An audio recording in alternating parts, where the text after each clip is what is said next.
En este momento, para hablar de las experiencias nacionales, tenemos el gusto de que nos acompañen en el panel el profesor doctor Rafael Radi, presidente de la Academia Nacional de Ciencias y coordinador general del GACH, del Grupo Asesor Científico Honorario. Y por otro lado tenemos al doctor Gustavo Greco, presidente del Sindicato Médico del Uruguay. Le damos la bienvenida a los dos y como figuramos en el programa, Rafael, te damos la palabra y es un gusto a ti y a Gustavo que nos acompañen en esta jornada. Bueno, muy buenas tardes. ¿Me escuchan bien, Mario? Sí, se escucha. Perfecto. Bueno, nuevamente saludos al Instituto Cuesta Duarte y al PIT-CNT. Es también un gusto compartir la mesa con colega y amigo Gustavo Greco. ¿Qué tal, Gustavo? ¿Cómo estás, Rafael? Un gusto estar contigo. Muy bien, gracias. Saludos. Muchas gracias y saludos a todos los asistentes. Estuve pensando bastante cuál podría ser el enfoque más útil para el seminario y fui a través de algunas ideas que quería compartir con ustedes y dado que tenemos algo de tiempo, aunque no me voy a extender excesivamente, voy a ir a través de algunos asuntos que tienen que ver, por un lado, en relación a qué es un sistema científico y cuál es el sistema científico que tiene el Uruguay en este momento a disposición para atender grandes desafíos nacionales y también para integrarse a lo que son los desafíos productivos y del mundo del trabajo. Posicionar eso en un contexto internacional en alguna medida.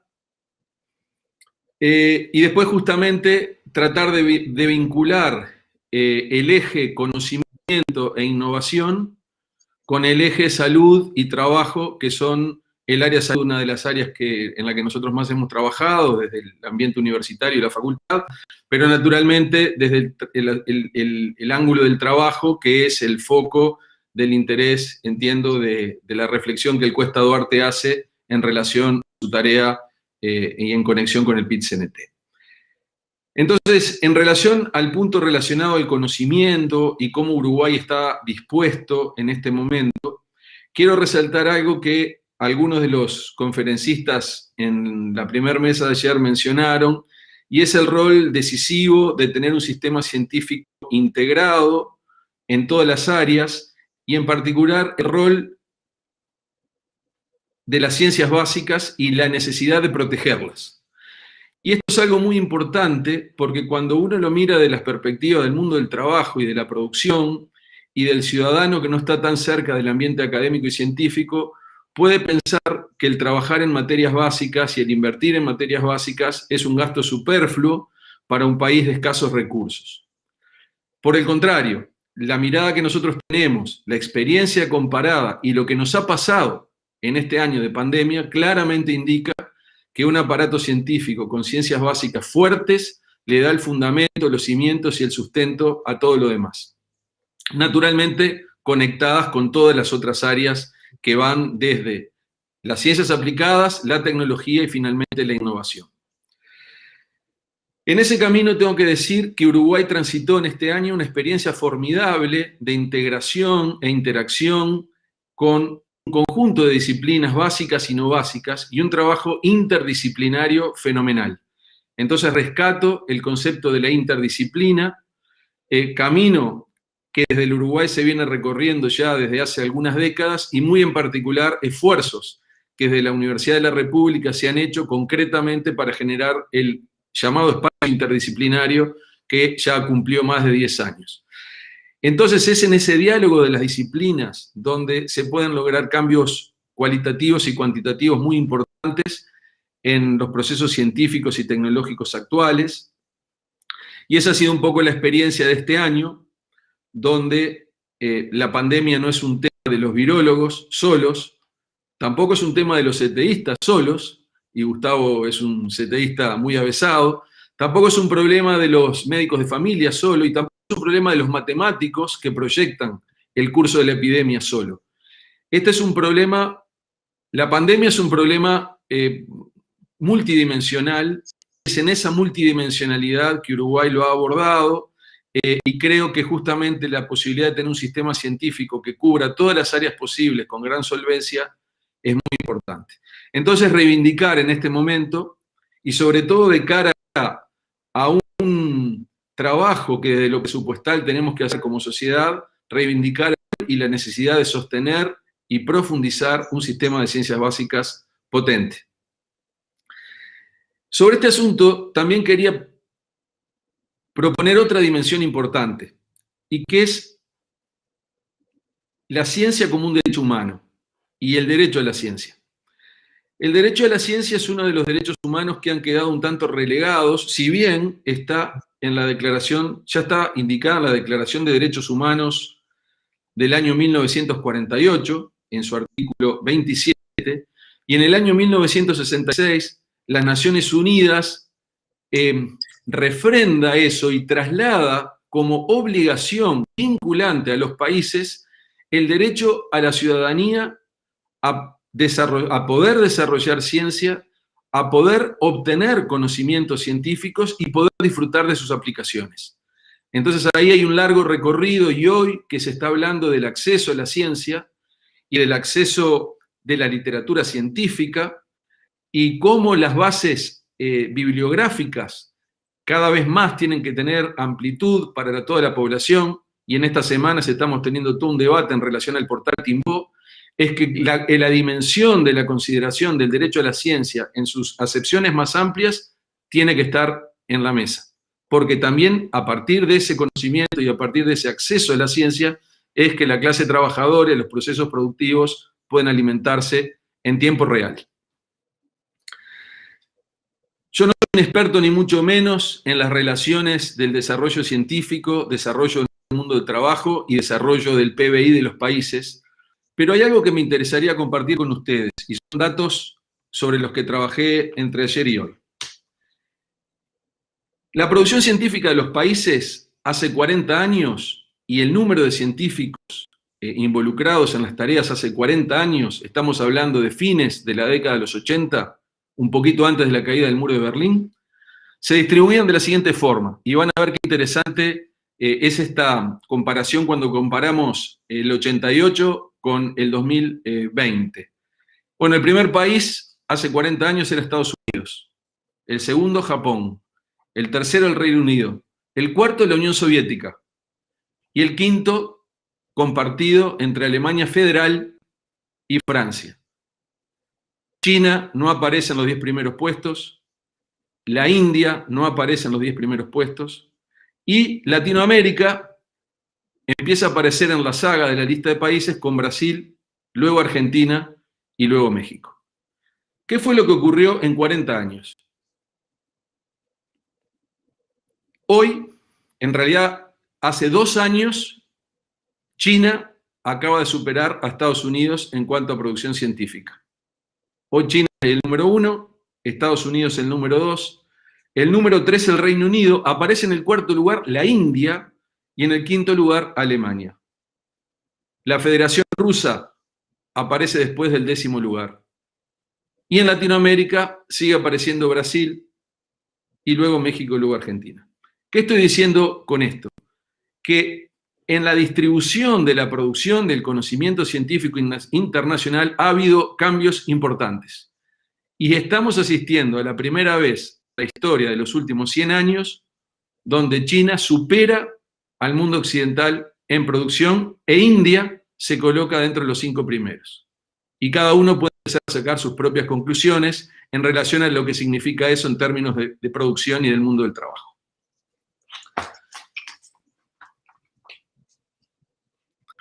¿Qué pasa con Uruguay? Uruguay recomienza un proceso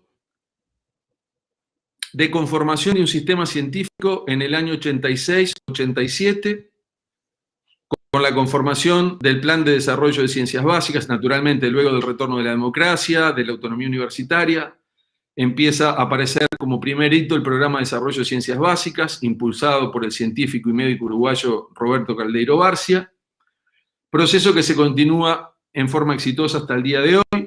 En el medio una cantidad de cambios institucionales que en forma esporádica y espasmódica fueron aumentando nuestras capacidades institucionales y científicas, con una curva de crecimiento que en el largo tiempo indica una pendiente netamente positiva.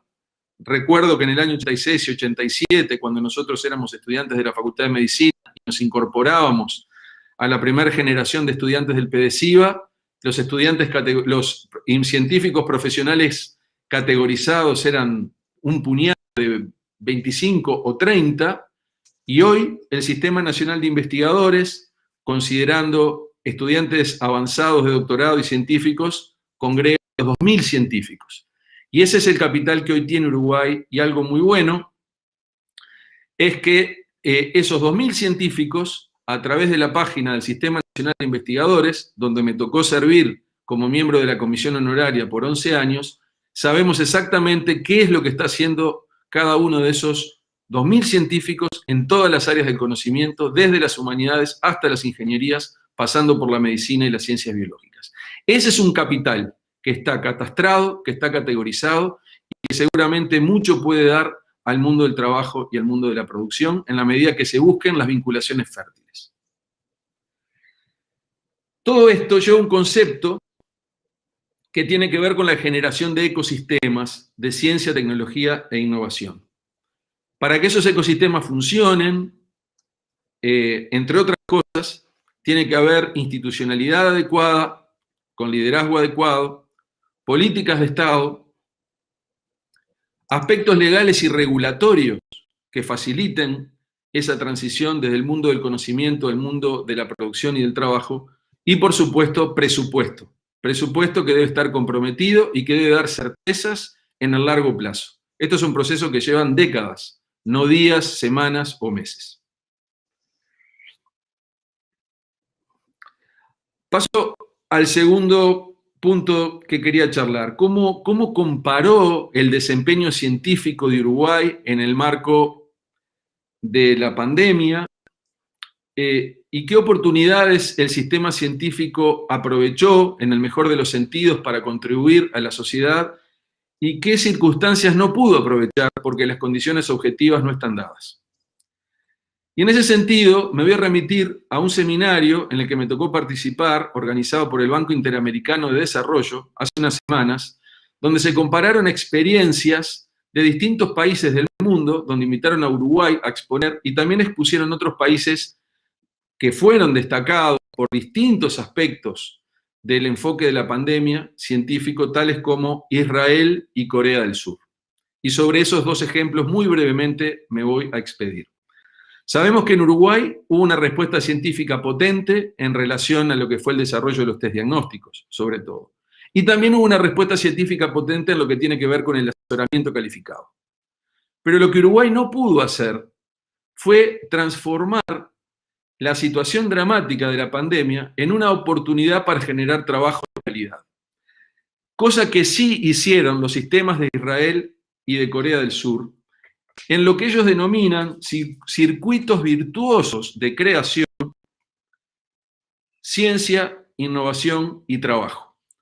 Y simplemente para dar algunos ejemplos, en el caso de Corea del Sur, desarrollaron el isoparking, ese hisopado que nosotros vemos ahora, que se hace en algunas instituciones mutuales o en el LATU. Bueno, eso lo desarrolló un profesor universitario de la Universidad de Seúl. Test diagnósticos.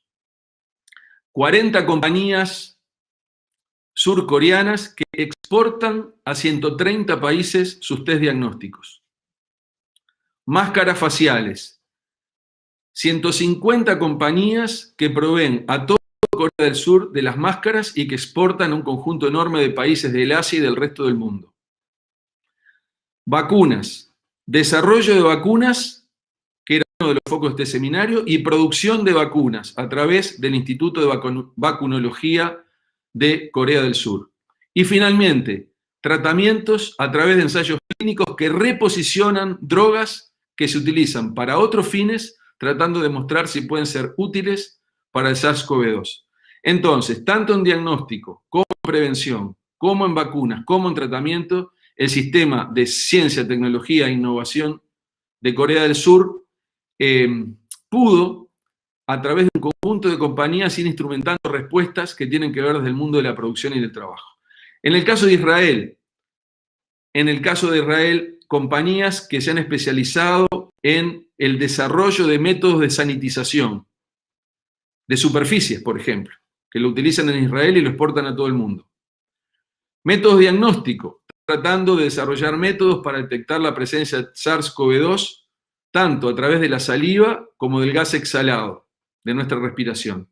Y finalmente, tratamientos y vacunas que se están desarrollando con miras no solamente de tratar a la población israelí, sino la posibilidad de proveer de vacunas y tratamientos al resto del mundo. En conjunto, Israel tiene 180 compañías que están dedicadas a temas de innovación y producción en relación a la pandemia COVID-19 SARS-CoV-2.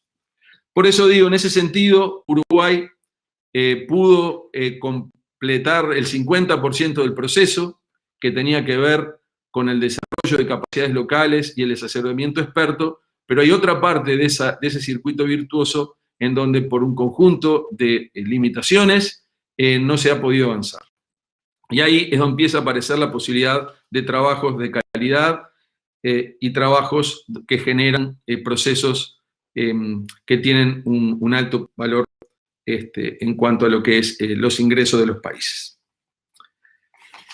Finalmente, para ir cerrando, nuestra experiencia desde el Grupo Asesor Científico Honorario, en conexión y conectados con todas las instituciones de investigación y las sociedades científicas, porque acá el GACH ha trabajado no solamente con su grupo de casi 60 expertos, sino en permanente contacto con la comunidad académica, científica y médica.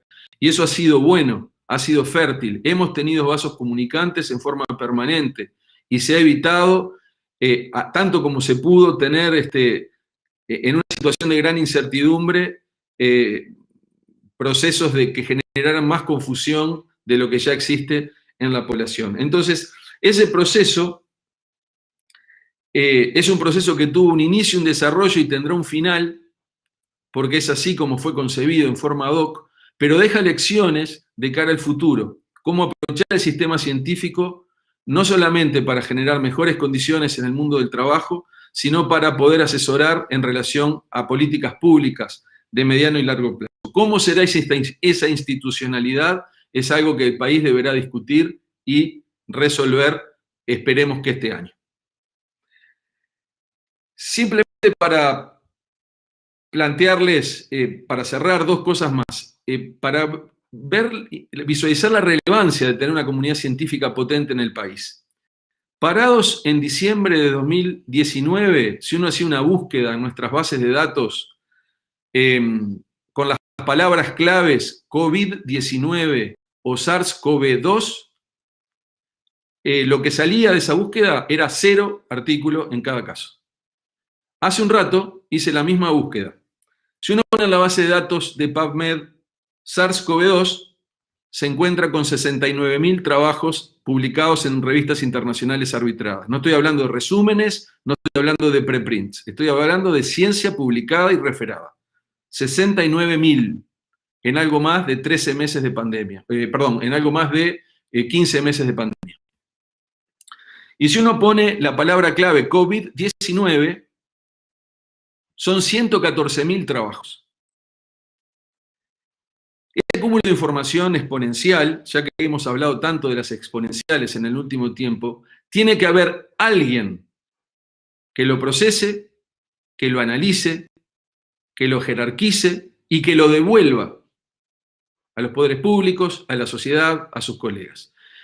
Eso no es factible hacer si no hay una comunidad científica sólida que tenga capaz de analizar el estado del arte, poder sacar el ruido de la señal y devolver elementos que sirvan, entre otras cosas, a la toma de decisiones. Entonces, en ese proceso tenemos una primera etapa que es análisis, una segunda etapa que es síntesis, y una tercera etapa que es la más difícil y donde nosotros no teníamos ninguna experiencia en lo personal, que es la transferencia a los poderes públicos, para que esa transferencia tenga la calidad y claridad suficiente para que los tomadores de decisiones puedan tomar la decisión con la mejor evidencia disponible y sin que haya confusiones. En ese sentido, y voy cerrando, la UNESCO nos pidió un aporte desde Uruguay que se titula, para todos los países que participaron, El nuevo paisaje el asesoramiento científico a las políticas de gobierno. Sin más, agradezco la invitación. Gracias. Te agradecemos a ti, Rafael, excelente como siempre, contar con tu experiencia y bueno, la verdad que con los datos que nos has dado ahora en lo último de los artículos de la ciencia, la verdad que nos ha sorprendido a quienes estamos aquí en el estudio. No teníamos este dato. Yo tengo algunos comentarios para hacer, pero si prefieren los hacemos al final y capaz que hacemos un intercambio entre los tres. ¿Les parece bien? Excelente, gracias. Continuamos contigo entonces, Gustavo. Muy bien. ¿Me escuchan? Sí, perfecto. Bueno, buenas tardes a todas y a todos. Realmente muy agradecido por el honor de permitirme participar en este excelente seminario. Tuve oportunidad de escuchar varias de las conferencias de ayer, ahora la de Rafael. Realmente el nivel de las ponencias ha sido excelente y dentro de las cosas que nos ha dejado esta pandemia es que, bueno, tal vez estemos discutiendo de estos temas, ¿no? Y que estemos todas las personalidades que ayer han participado, que hoy han participado, desde los roles que tenemos cada uno desde nuestro lugar, intentando lo mejor para nuestro país y sacando lo mejor en la suerte de resiliencia de lo que ha sido este terrible año de la pandemia, de la emergencia sanitaria y demás. Así que lo primero, el agradecimiento y las felicitaciones por la iniciativa y por la capacidad de convocatoria impresionante. Como decía Rafael, y como intercambié también con Mario en su momento, pensé mucho cómo abordar esta mesa y qué poder aportar desde el rol, desde el sindicato médico, más allá de mi rol como médico, como intensivista. Porque está claro que una comunidad científica y un sistema científico sólido son el futuro del país, son la soberanía del país. Es lo que le dio ese plus al país durante este año para poder dar una respuesta adecuada a la emergencia sanitaria en estos meses de control y lo tenemos que dar ahora en estos meses de descontrol de la pandemia. Yo reflexionaba a fin de año que nunca antes, como en este año, la sociedad tuvo tanta conciencia de la importancia de la ciencia y del rol de la ciencia en el bienestar de la sociedad y en el futuro de la sociedad.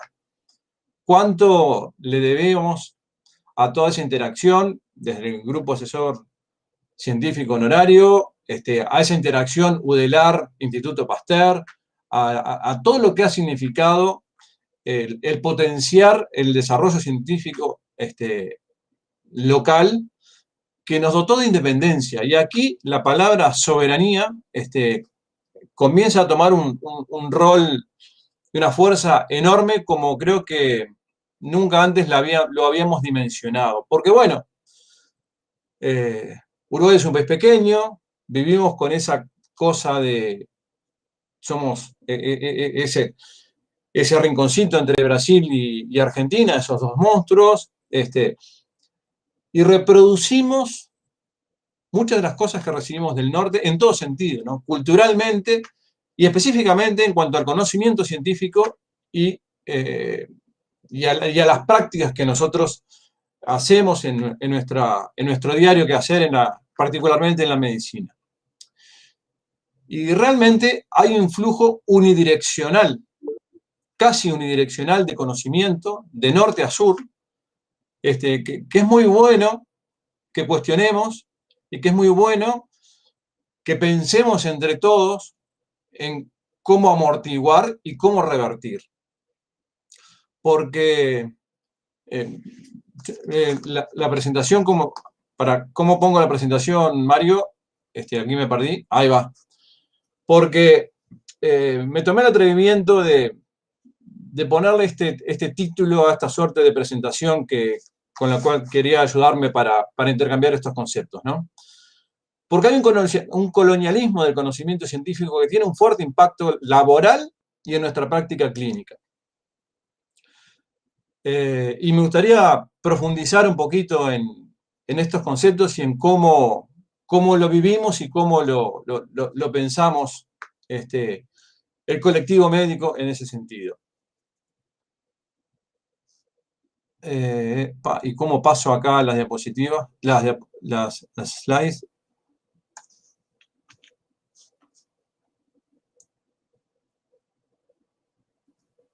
A ver, que estoy tratando de... Mira, Gustavo, Sí, para que me están dando una ayuda técnica aquí. sí, porque estamos conociendo esta aplicación y no Sí, veo... tenés que ingresar al programa donde tenés las diapositivas y desde ahí las vas pasando. Perfecto, perfecto. Voy. Un segundo, por favor, y ya...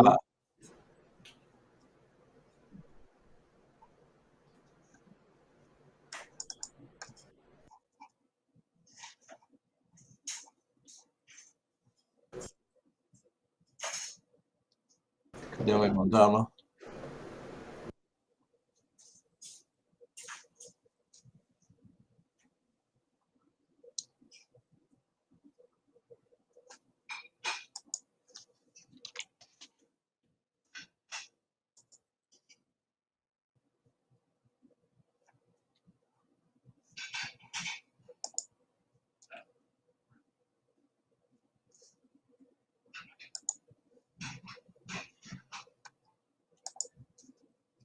A ver ahí.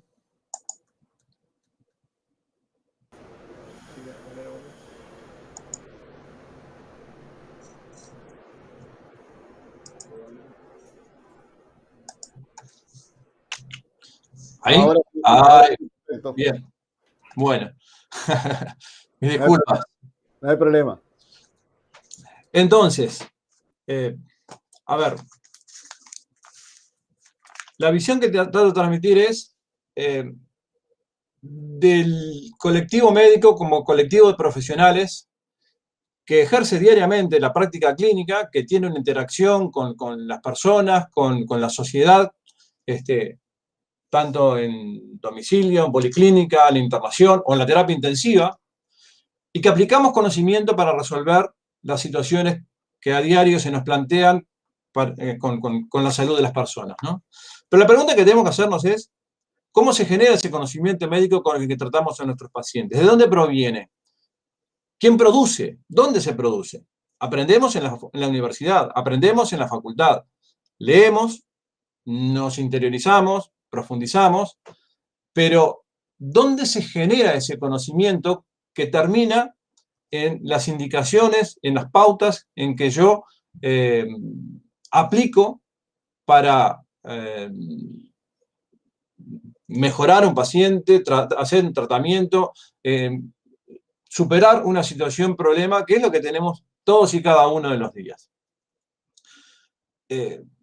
Ese conocimiento que nosotros aplicamos y que recibimos, ¿se cuestiona? ¿Es un conocimiento adaptado a nuestra realidad? ¿O es un conocimiento generado en otra realidad, en el hemisferio norte, trasladado a nuestro cotidiano y adaptado para ese funcionamiento? Las pautas, los protocolos, tienen un componente local, pero tienen una fuerte presencia siempre de conocimiento generado en otros lugares, y ahora vamos a ver dónde. Y voy un paso más. Documentamos lo que hacemos, comunicamos lo que hacemos, publicamos lo que hacemos. La forma de trabajo, la dinámica de trabajo, la realidad laboral nuestra permite, está diseñada, tenemos la matriz como para transformar en experiencias comunicables y documentables lo que nosotros vamos aprendiendo en el día a día, porque aprendemos todos los días. Cada médico, en su trabajo, todos los días aprende, todos los días incorpora cosas. La interacción, la aplicación del conocimiento y la devolución de las experiencias vividas son conocimiento en sí mismo. Y no tenemos esa matriz, esa incorporación en la medida de documentar y comunicar eso. Y estoy hablando en términos generales. No digo que no ocurra, obviamente, ¿no? Siempre me estoy refiriendo en términos generales. De modo que nosotros asistimos y hacemos una intervención con él o la paciente, tenemos un impacto que tiene como consecuencia la curación del proceso patológico, un impacto en la calidad de vida de esa persona, pero eso debería ir seguido de una evaluación de ese resultado. ¿Fue el resultado esperado? ¿Fue el impacto esperado? ¿Es mejorable ese impacto? Adquirimos una experiencia propia que necesariamente debemos comparar con las experiencias internacionales, modificamos o permanecemos en esas pautas y protocolos que hemos aplicado, y así repetimos este ciclo. Y aquí falta, no tenemos, escapa a nuestra matriz de conducta y de proyección diaria, la comunicación y la publicación científica. ¿A dónde voy? A que para que toda esa experiencia que el colectivo médico tiene se transforme en una producción científica que necesita, obviamente, recursos humanos formados, una logística, recursos económicos para hacerlo, se requiere también que lo tengamos incorporado en nuestra matriz de comportamiento, que lo pensemos, que surja naturalmente, que haya, como acaba de decir Rafael, un sistema científico que incorpore y que nos incorpore como parte de nuestra práctica diaria y como parte de una práctica médica de calidad la producción científica, el análisis científico, el análisis de datos, la comunicación y la producción de artículos de impacto que alimenten ese círculo de permanente de la realidad, permanente cuestionamiento de la realidad y permanente cambio de esa realidad. Esa es la naturaleza, es la matriz del pensamiento científico, para el cual necesitamos todo esto, pero no necesariamente se necesita los recursos económicos, se necesita la formación. Y carecemos de esa formación, porque creo que todos venimos imbuidos en esa suerte de colonialismo cultural que hace que sea mucho más fácil revisar una guía clínica que se produce en la Cleveland o en Oxford que aportar con nuestra propia realidad a esa evaluación. Y ahí hay algo que cambiar. Entonces, uno aspiraría a que ese sistema científico nacional, liderado por quienes están formados para esto, porque, bueno, no todos los médicos están formados para investigar. Hay gente que no le gusta investigar. Producir un trabajo científico es realmente un tema serio que requiere formación y que requiere una capacidad particular para eso. Pero sí lo que podemos hacer quienes no tenemos esa condición es seguir a quienes lideren y produzcan líneas de investigación, enrolar pacientes, enrolar personas. Y esto, hay múltiples ejemplos de que esto lo podríamos hacer y que podríamos mejorar mucho nuestra calidad de asistencia, la calidad de la medicina que brindamos, pero particularmente la población, las personas pueden beneficiarse de una mucho mejor medicina que la que hoy brindamos. Entonces, ¿estamos en condiciones de dar esa medicina? ¿Estamos en condiciones, los médicos uruguayos, de ser parte de un sistema científico que además de la práctica clínica, de resolver las situaciones, de asistir a los pacientes, de tener una vida personal, familiar, y cada uno de nosotros nos permite además tener como parte de nuestra práctica esa actividad científica marginal o mayoritaria en nuestra vida? Y ahí me pongo en presidente del sindicato médico, y ahí me pongo en analizar cuál es la situación de los médicos, su situación laboral, para empezar a pensar si realmente estamos en condiciones de poder generar esto, de tener esto, ¿no?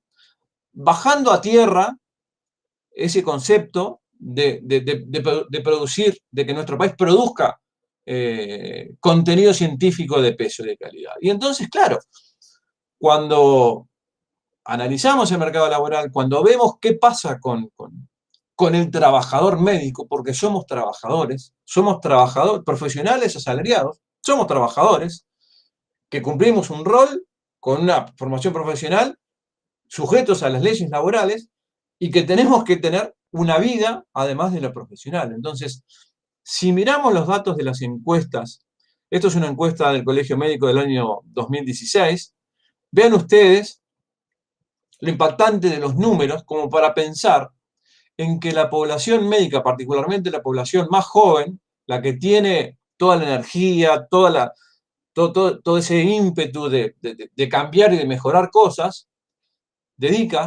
tiene que dedicar en este escenario del mercado laboral que tenemos, una enorme cantidad de horas a trabajar. Y ahí empiezan los problemas, porque si trabajamos 70 horas o más de 70 horas, como aquí ven ustedes que está documentado en esta encuesta, es muy difícil que se pueda enrolar o alinear a un proyecto de investigación o a la incorporación de pacientes a protocolos y demás. Y hay una sinergia que debemos tener en lo que es el sistema científico nacional y el desarrollo del conocimiento científico con la realidad, porque es muy difícil tener una experiencia laboral tan agobiante como lo es particularmente para los médicos más jóvenes, y a su vez proyectarse, investigar, estudiar, especializarse, tener una vida, tener una familia, sustentar esa familia, y disfrutar de lo que son los 20, los 30 y los 40 años. Es muy difícil hacerlo y tenerlo. Y aquí empezamos a ver esos problemas. Vean ustedes, además, cuando hablamos de los recursos y de los recursos económicos, lo que pasa con la distribución de la masa salarial en la población médica. Estos gráficos ya tienen un tiempo, pero no han cambiado sustancialmente a pesar de los esfuerzos que hacemos desde el sindicato médico para tratarlo, para tratar de modificar esto. Vean lo que significa tener en especialidades básicas, en especialidades anestésico-quirúrgicas y en especialidades médicas, prácticamente el mismo comportamiento de la distribución de la masa salarial. Esto es, en celeste, las personas, la población médica distribuida en deciles, y en violeta, la distribución de la masa salarial. Ven ustedes que los deciles de población médica más joven vive, subsiste, trabaja por un porcentaje muy, muy, muy pequeño de la masa salarial que se distribuye de esta manera en todas partes. Entonces, tenemos una realidad de un mercado laboral médico que impone alta carga alta carga horaria, alta carga laboral, con una retribución que no es la más adecuada como ustedes están viendo, que además es quien hace el trabajo más duro desde el punto de vista médico, y que si pretendemos justamente a ese segmento, a esos deciles de población médica, asignarle el trabajo de producción científica, y vamos a los recursos que se asignan a la producción científica en nuestro país, no estoy aquí planteando un reclamo salarial en cuanto a ese tema, no estoy yendo al concepto de cuánto invierte nuestro país y cuánto puede nuestro país mejorar su calidad de medicina si realmente invirtiera en estos segmentos de la población médica para producir y para que sea parte de su práctica cotidiana, además de lo asistencial.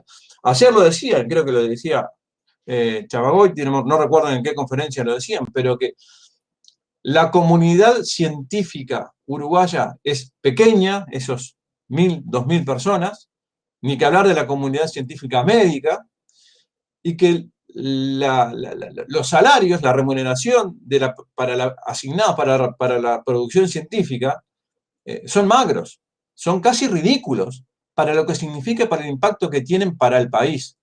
Y yo acá les estoy mostrando cómo ensamblar esto con la realidad laboral de tener que vivir, además. Entonces, el desafío de un sistema científico que fluya, de un sistema científico que se sustente y que tenga niveles de producción razonables, tiene que pasar necesariamente por una discusión global que incorpore estos temas al debate. Porque no se puede pedir al científico que investigue por vocación, por hobby, o en el tiempo que le queda entre guardia y guardia.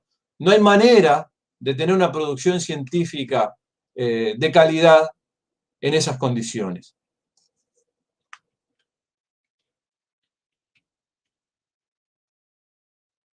¿Y cuál es la falta de ortografía aquí? Disculpen, acabo de verlo.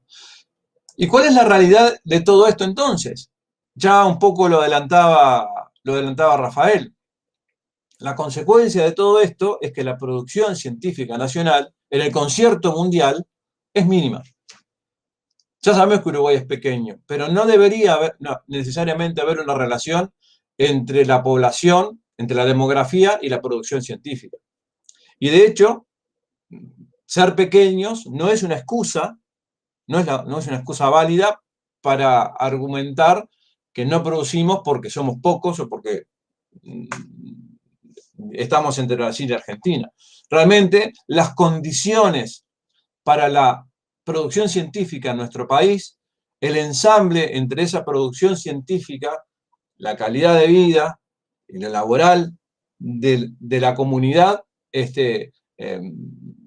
está muy lejos de ser un escenario razonable como para que tengamos resultados que puedan compararnos. Hoy está de moda compararnos con el mundo, ¿no? Comparamos la tasa de contagios por 100.000 habitantes y estamos liderando en el mundo y nos vamos comparando con el mundo, con los porcentajes de vacunación. Bueno, comparémonos con el mundo en términos de producción científica. Y aquí vemos, yo me voy a referir estrictamente a la producción científica en medicina.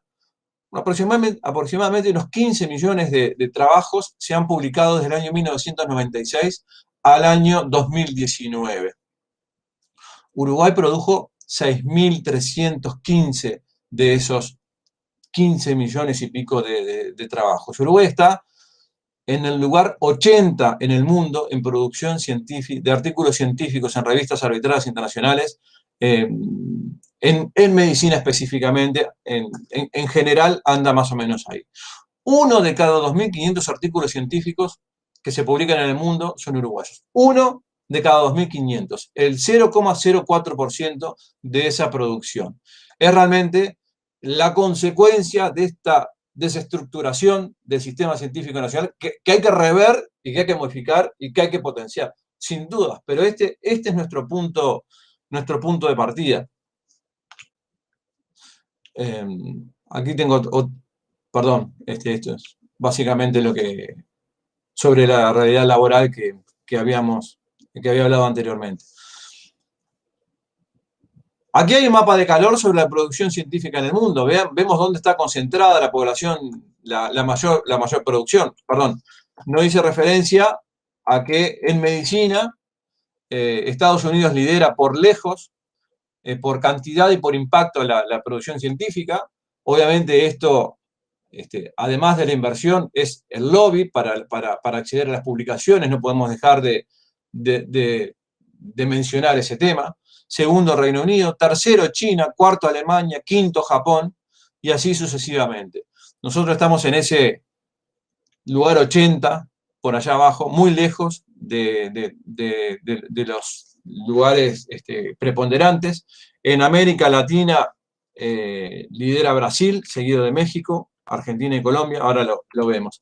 Pero ven ustedes el mapa de calor, ¿no? Y este flujo de conocimiento científico de norte a sur, que es con el cual nosotros convivimos y con el cual aprendemos a desarrollar nuestra práctica clínica, ¿no? Aprendemos a revisar y leer un trabajo científico que se produce en otro lado. Y lo que tenemos que hacer es producir nosotros nuestro propio conocimiento científico en base a nuestra realidad. Porque no es lo mismo la población de hipertensos de California que de Rocha o de nuestro país. No es lo mismo la cirrosis en Europa que en nuestro país y en nuestra región.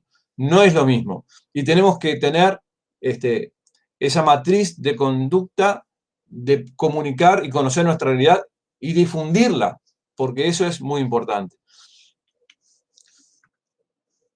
Como decía Rafael también, la producción científica en Uruguay, y sigo hablando estrictamente de la medicina, se ha incrementado en una curva, y esto lo muestra, una curva ascendente muy, muy importante desde el año 96 al año 2019, y es muy bueno que eso así sea, pero también tenemos que ver cuál es la calidad de esa producción, ¿no?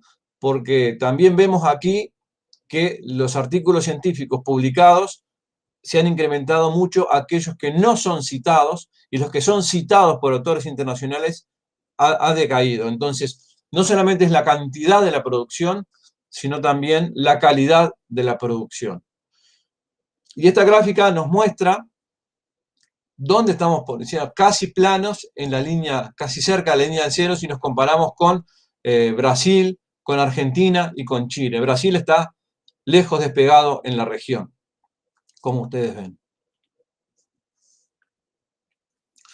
Desde el Sindicato Médico intentamos paliar esta situación, haciendo un humilde aporte, que es poner a disposición del colectivo médico nacional un órgano de difusión de las publicaciones científicas que se producen en nuestro medio. Todo lo que ocurre en medicina y que se traduce en un trabajo científico de calidad, se publica, entre otras, no es la única, entre otras, en la Revista Médica del Uruguay. La Revista Médica del Uruguay funciona desde el año 1974 y es un aporte de nuestro sindicato al conocimiento científico y la divulgación del conocimiento científico, al estímulo a los investigadores para que publiquen y tengan en su norte, en su horizonte, esta posibilidad. La Revista Médica del Uruguay está indexada en varias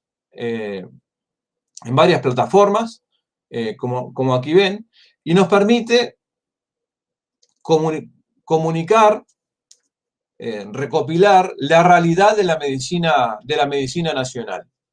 Por supuesto que no tenemos el impacto que quisiéramos con esta revista, no hemos logrado acceder al lobby que permite indexarla, por ejemplo, en PubMed, y todo lo que no está en PubMed es como que no existiera. Es uno de los grandes problemas que se tiene. Pero estamos muy orgullosos de nuestra revista. Estamos muy orgullosos porque además, ya desde hace varios años, la producimos del bolsillo del sindicato médico y del aporte de los socios del sindicato médico. No tiene sponsorización de la industria. Es exclusivamente un emprendimiento absolutamente libre de todo interés comercial en ese sentido. Lo cual nos da la libertad de que nuestro consejo de editor, presidido por el doctor Hugo Rodríguez, publique los trabajos con un criterio realmente evaluando a sus pares, con un consejo editor que trabaja, y mucho, es que trabaja honorario. A mí me toca cada año, en los últimos años me ha tocado, como ayer le tocó a Fernando Pereira inaugurar estas jornadas, inaugurar o abrir el momento de la entrega de premios de la Revista Médica del Uruguay, porque esos números que cuatrimestrales publican una veintena de artículos y que dejan otro tanto fuera por un riguroso criterio científico de selección, hacen todo honorario. Y vuelvo al punto de partida, al punto inicial, ¿no? Tener la voluntad y la capacidad de producir un trabajo científico, tener una herramienta, un lugar donde publicarlo, donde comunicarlo, es muy importante. Pero yo nunca dejo de asombrarme y de admirar y de aplaudir a mis colegas y amigos que en medio de toda esta vorágine laboral que tenemos de nuestro mercado de trabajo médico, se hacen ese tiempo, se hacen ese lugarcito para, quitando espacio a sus familias, a su vida personal, dedican tiempo a producir un trabajo científico y publicarlo. Y eso me llena de la más profunda admiración. Me decía un colega español que valoraba 10 veces más cualquier trabajo que se producía en Uruguay que se producía en otro lugar, porque lo que aquí se produce literalmente a pulmón.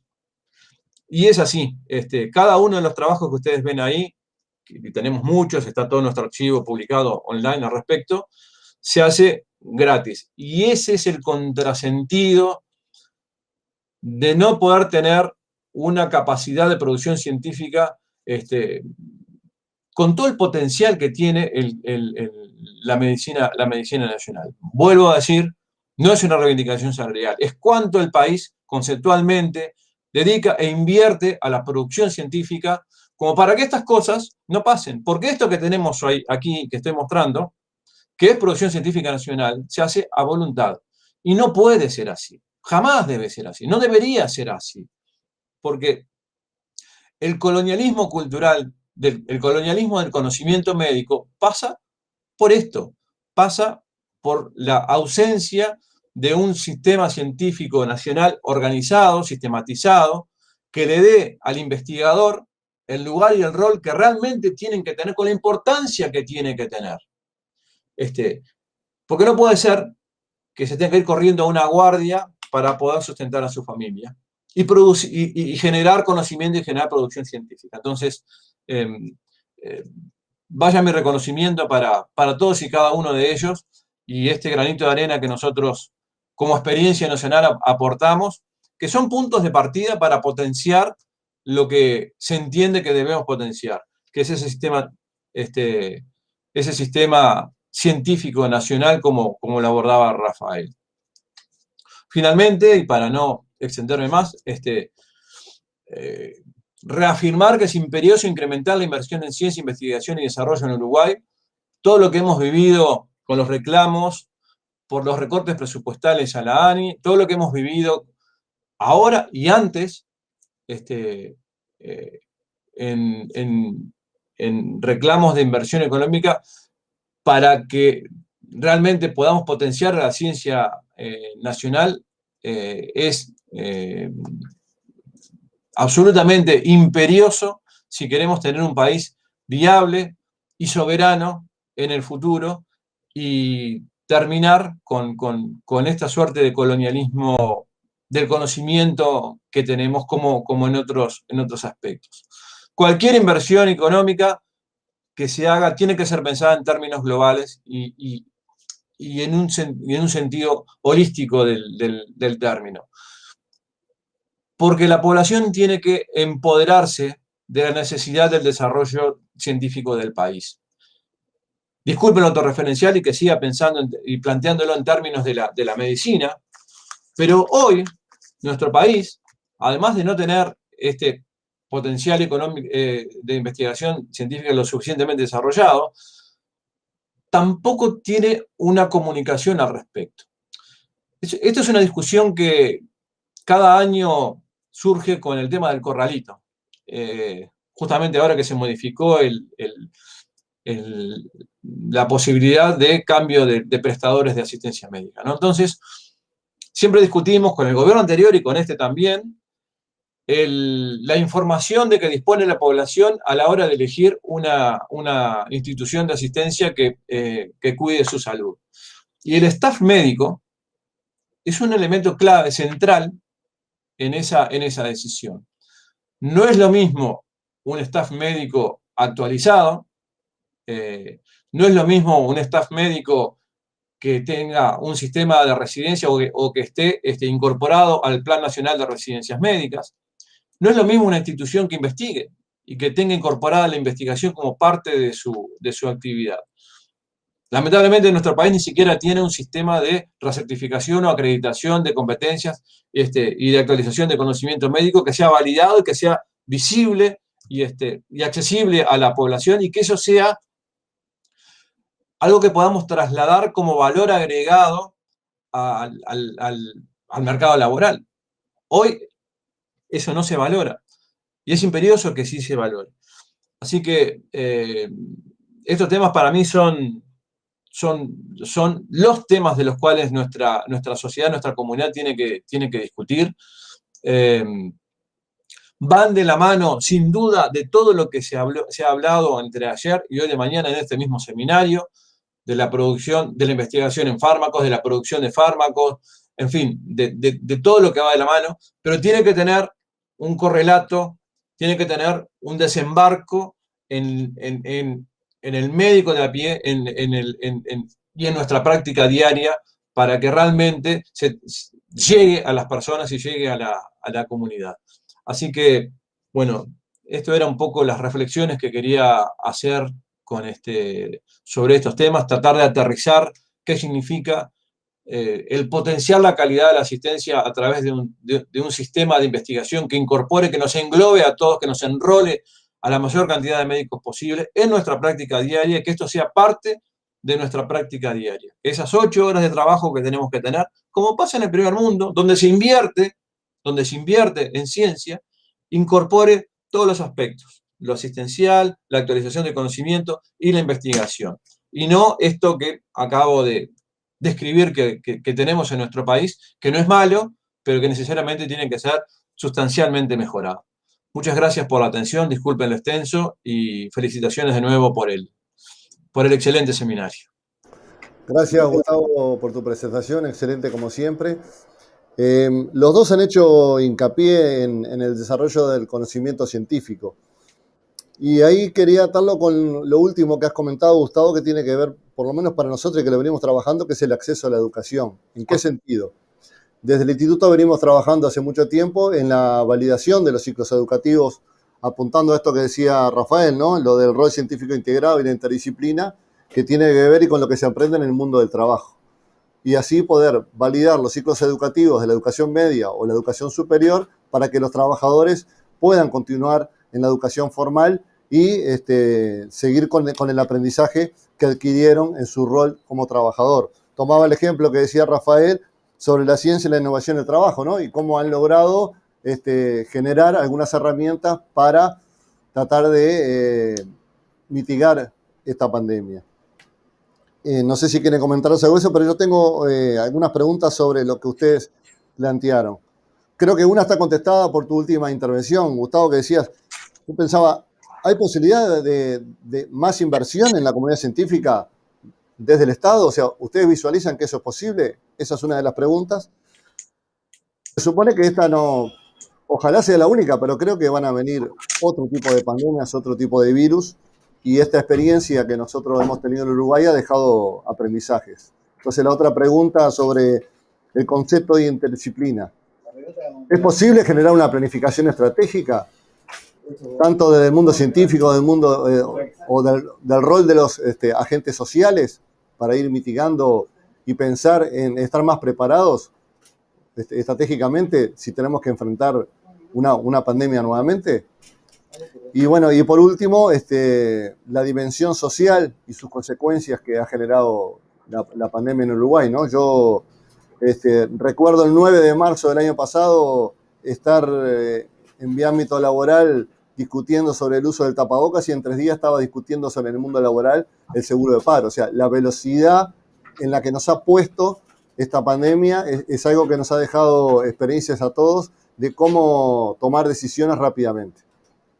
No sé si, capaz que son 2 o 3, ustedes dicen quién la puede contestar. Adelante, Rafael. Bueno, Gustavo, gracias. Bueno, voy a empezar por la última, que es el tema de conocimiento para el entendimiento y la mitigación de los efectos socioeconómicos de la pandemia. Y pongo la palabra conocimiento porque de eso se trata el aporte que nosotros podemos hacer. Y en ese sentido, indudablemente en el primer año de trabajo, desde el lado científico, hubo un gran énfasis en el área de salud, en el área biológica y en el área de modelos y datos, pero hubo mucho menos énfasis, o un énfasis que no se vio tanto en el área de los análisis socioeconómicos desde la academia. Entonces, entre otras instituciones, la Academia Nacional de Ciencias del Uruguay, coordinando con Naciones Unidas, con el CONICYT y con otro conjunto de instituciones universitarias, institutos de investigación de todo el país, lanzó desde hace algunas semanas, y liderado por el académico Luis Bértola, una red de conocimiento para comprender los impactos socioeconómicos de la pandemia y, digamos, plantear estrategias de mitigación y neutralización de los mismos. Entonces, simplemente digo que eso quedó, de alguna forma, en un plano de menos visibilidad y menos estructuración, por lo que era la emergencia desde lo que era el aspecto más biológico y médico, pero sin duda que así como en el año 2002 los efectos sociales de la pandemia, de la crisis económica, los efectos sociales fueron mucho más allá que los efectos económicos propiamente dichos, los efectos sociales persisten hasta el día de hoy, en mi opinión. Los efectos socioeconómicos de esta pandemia seguramente persistirán mucho más allá que el momento en que esta epidemia se transforme en una endemia y haya una circulación de virus comunitaria. Por lo tanto, ese ángulo, por lo menos del lado académico, se está empezando a estructurar. Es una red nacional de conocimiento al servicio del entendimiento de los impactos socioeconómicos de la pandemia, y todos quienes puedan aportar al respecto están convocados y, como dije, están coordinados por la Academia Nacional de Ciencias del Uruguay con aporte de CONICYT, Naciones Unidas y otra cantidad de instituciones. Eso lo digo porque me parece que es importante resaltar. Y para decir algo más, antes de darle la palabra a Gustavo, cuando se habla de inversiones y tecnología, se habla de inversión pública y de inversión privada en el mundo. Y es verdad que en Uruguay el magro 0,4%, poquitito menos, que hemos tenido históricamente, se alimenta principalmente del sector público, del Estado. Entonces ahí está la mirada de que en realidad lo que está faltando es aporte del sector privado, pero eso implica cambios muy grandes a nivel cultural, a nivel regulatorio, a nivel de legislación, y el Estado tiene que empezar a dar el ejemplo, porque el Estado tiene las empresas públicas más grandes, las empresas más grandes del país, que son las empresas públicas, por ejemplo. Tiene una cantidad de ministerios que carecen de un aparato científico. Una de las enormes debilidades que hace muchos años hemos identificado en el Ministerio de Salud Pública es la carencia de un staff científico en cantidad apropiada. Hay buenos científicos, pero no son muchos y están desbordados por el día a día. Ahí tenemos un debe, y esto cruza en forma transversal, vertical y diagonal todos los ministerios, todas las intendencias. Entonces hay un espacio de crecimiento muy grande, y a su vez en paralelo ir viendo cómo el sector privado puede empezar a participar en una economía que no sea una economía únicamente basada en elementos que son más bien del ámbito primario, sino que se le puede agregar conocimiento. Entonces, en ese proceso, lo que digo es que los países más pujantes tienen hasta un 6% de su PBI dedicado a actividades de ciencia, investigación y desarrollo. Países promedio de Europa están en la zona del 2 al 3%, y aún en aquellos países donde la inversión privada es muy alta, como Alemania, más del 1% está proporcionado por el Estado, y un 1% de un PBI gigante. Entonces, tenemos muchos deberes. Hubo un periodo de cierta expansión del presupuesto en ciencia del año 2005-2010, y la verdad que del 2010 al 2021 el proceso ha estado básicamente planchado y en decrecimiento en los últimos años. Es decir, acá nadie se puede hacer el distraído, ni las administraciones pasadas ni las administraciones presentes, en el sentido de que la financiación de la ciencia en Uruguay es muy magra y está a la cola de los países de América Latina. Así que ahí hay un gran trabajo, hay un gran debe y un gran trabajo que se debe hacer, si es que se considera que que la ciencia tiene que ser parte de un modelo de desarrollo nacional? Esa es la gran pregunta que hay que contestar. Si la pregunta es sí, entonces hay que tener señales de mediano y largo plazo para que esto ocurra. Paso a Gustavo. Gracias. Bueno, muchas gracias. Sí, creo que es una de las... ¿Me escuchas ahí? Bien. Es uno de los grandes dilemas que tenemos, ¿no? Definir qué país queremos y de qué manera avanzamos hacia ahí. Obviamente, la inversión tiene que ir precedida de una gran discusión a todos los niveles y con todos los sectores de la sociedad. Yo fui muy autorreferencial tal vez al tema médico, que es el que más conozco, pero aterrizar este tema en un cambio cultural, en un patrón cultural que haga que esa inversión, ese 0,4, cuando tal vez pase un 0,6, un 0,8, al 1, no sé, cuando logremos tener esa inversión, realmente se pueda optimizar al máximo la capacidad de utilizarlo, ¿no? Porque yo creo que el colonialismo es mucho más profundo de lo que creemos. Yo veo a la comunidad científica como una suerte de visionarios en esta sociedad, donde prender el faro para iluminar en la oscuridad es lo que estamos empezando a hacer. Y transformar eso en un cambio de rumbo de este barco en que estamos, requiere un trabajo muy, pero muy, muy importante. Que ojalá esta experiencia que hemos tenido con la pandemia ayude. Ojalá que ayude a tomar conciencia de que es imprescindible ir por este rumbo. Que la fuga de cerebros que tenemos no ocurra. Pero bueno, también un amigo español, un compañero que en su momento estuvo muchos años en España investigando, que hacía investigación transnacional de animales a humanos, nos contaba, ¿no? Que cuando llegaba a su hospital tenía la oveja sedada, canalizada a la vía, intubada y con todo como para hacer la investigación y producir científicamente. Y que cuando vino acá, tiene que ir al campo, enlazar la oveja, traerla en el auto, subirla al piso 15 de clínicas y hacer todo lo demás. Entonces, realmente esas cosas son las que no solamente con dinero se pueden ir modificando, son las que tenemos que ir cambiando en nuestro patrón cultural de poner a la ciencia como un elemento central de la vida del país y del desarrollo del país.